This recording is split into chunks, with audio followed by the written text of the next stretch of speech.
Hello again. Andrew Tate and his brother Tristan are hate figures in Britain among left-wingers who blame them for a rise in misogyny. They have been mentioned in connection with Home Secretary Yvette Cooper's plans to have misogyny placed in the same category as terrorism. It is said that they spearhead unacceptable ideas about women, particularly amongst young and uneducated men. A few days ago, Tristan Tate was talking about Jews and Israel and various other things. I might mention that the Tate brothers believe that there is a thing called the Matrix, which is the idea that some hidden elite is ruling the world. The expression of Matrix obviously comes from the science fiction film of that name. Anyway, he was running off at the mouth about Jews and being encouraged by a woman who believes that Stalin was a Jew and that the Jews are doing everything and so on. Now, 3 days later, the pair have been arrested again in Romania, where they live, on suspicion of human trafficking, this time in underage girls. It is being said that there is a direct cause and effect operating here, and the fact that Tristan Tate supposedly discussed the Jewish master plan to rule the world has led to he and his brother being arrested once more.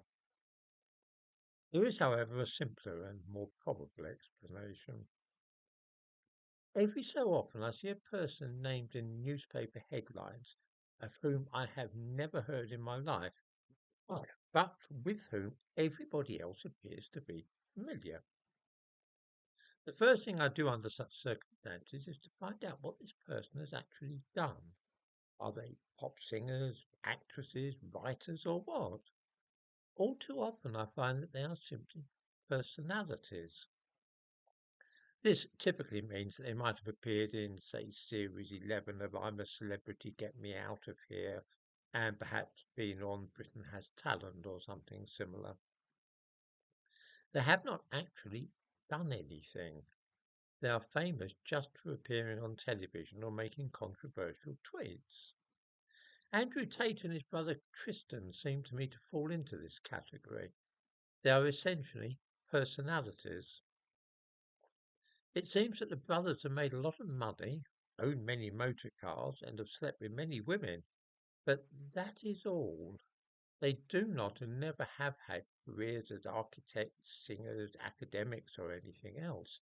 They have simply become wealthy for being visible and saying controversial things.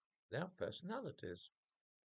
Now, the problem with being a media personality of this kind is that it is vital that people keep on taking notice of you. If you have no career or talent to fall back on, then you have to ensure that people will keep subscribing to your social media accounts and that newspapers will continue to publish stories about you. Visibility is key, in other words. And the worst thing which could befall such people is that they are no longer in the news.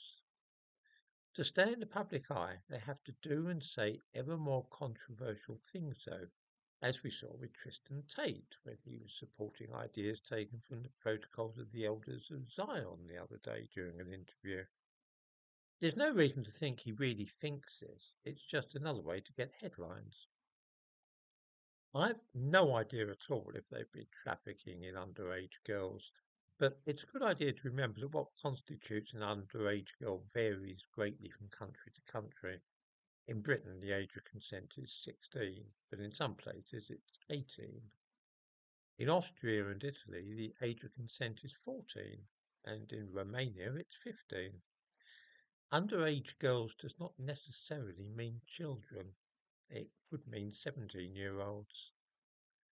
I doubt that the Tate brothers are too alarmed about this latest arrest because it fulfilled, as I say, their primary purpose in life, which is to remain in newspaper headlines.